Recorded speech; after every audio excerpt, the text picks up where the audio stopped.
of the Charleston Battery. Fun game coming up here this evening, Eric. If you are Charleston, you've already set your seating, and so brought to you by Mick Ultra.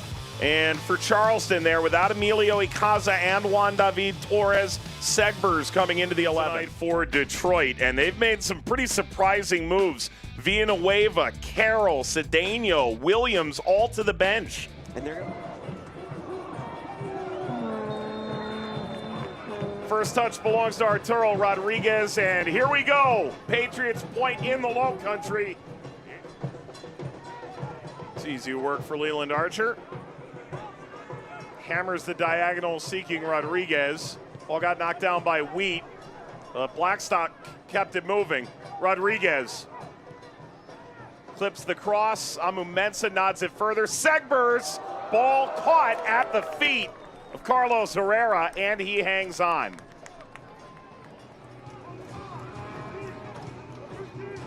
This corner brought to you by the Pepper Law Firm, the official legal services provider of the Battery. Aaron Molloy. Hangs service backside, looping a header. Herrera leaps up to snag it. In a really weird situation that we just saw something occur a couple weeks ago with Las Vegas. Get to that in a moment. Ball picked up by Smith. Dishes outside for Seba Guenzatti. And this struck from range. A lot of pace on it, but Zamudio controls it. They fielded an ineligible player who is not a part of their 23-man roster, which is the first question I had, whether that was something that had occurred. I've only seen that twice in my years in the championship. The other, Ioze, the great outside back for Indy 11 for so many years, was suspended for a game. They had to pull him off the 23, but forgot to reinsert him. And so they had to pull Ioze shortly before kickoff of a game a handful of years ago. And ultimately, it was the director stepping in front to hold on to it, but giving away on the diagonal through midfield. Rodríguez wide, Martínez crossing, header glancing from M.D. Myers. And that'll take us into the intermission.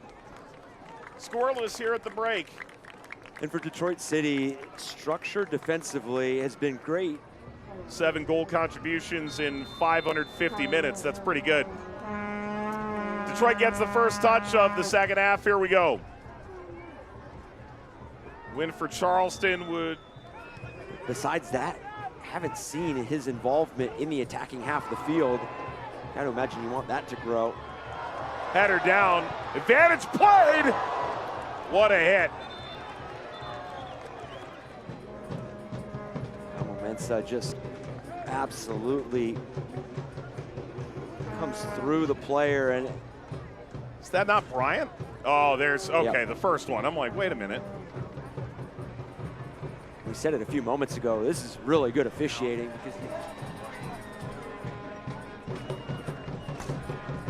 Amu Mensah goes into the book for a crunching tackle. Rubio Rabin alongside Arturo Rodríguez if he wants to go short. Play a 2-man game. Rodríguez will ping it long. Back post, header, Molloy down, and kicked by Bryant into the stands. Another corner. Right idea from Aaron Molloy to put this right back into the mix, but this touch from M.D. Myers, he's arriving into that space as the ball arrives, so it takes that kind of a heavier touch, gets away from him. Header glancing, and in! Hammered home! M.D. Myers! His 15th of the year, he's one off the Golden Boot.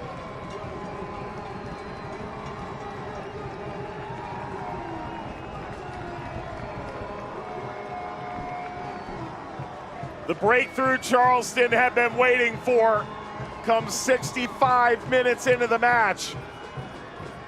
And he does it with replicating the space that he just occupied, but from the opposite side. By the way, one off the Golden Boot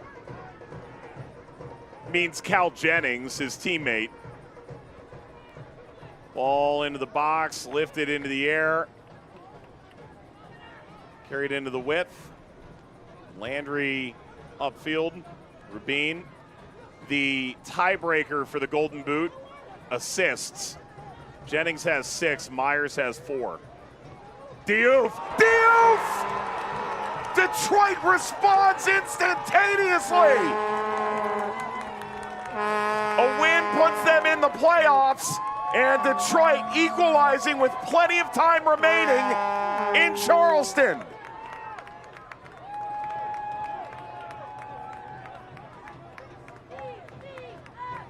And a collective press here from Detroit City. Good ball from Cedeno, laid off from Chapman. And Diouf gets this strike all right. Wraps it around not only his defender, but gets it around. One of those two teams in the East that have just set the pace from the word go.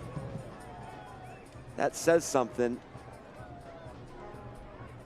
You know, I even think back, remember when the New England Patriots had the undefeated regular season? The last game that they played was against the New York Giants. The Giants they hung in there. They lost the game, but they looked back on that a month later and said, well, that's proof. This from long range!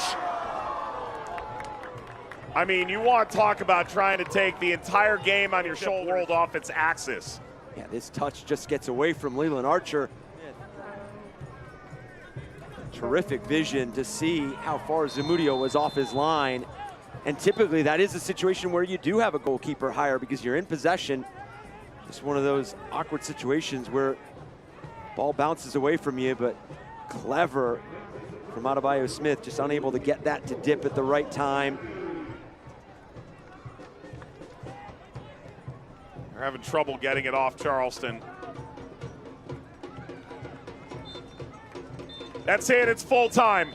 It is going to be an agonizing night and perhaps an agonizing week for Detroit City. Another chance to clinch their place in the playoffs goes by the wayside.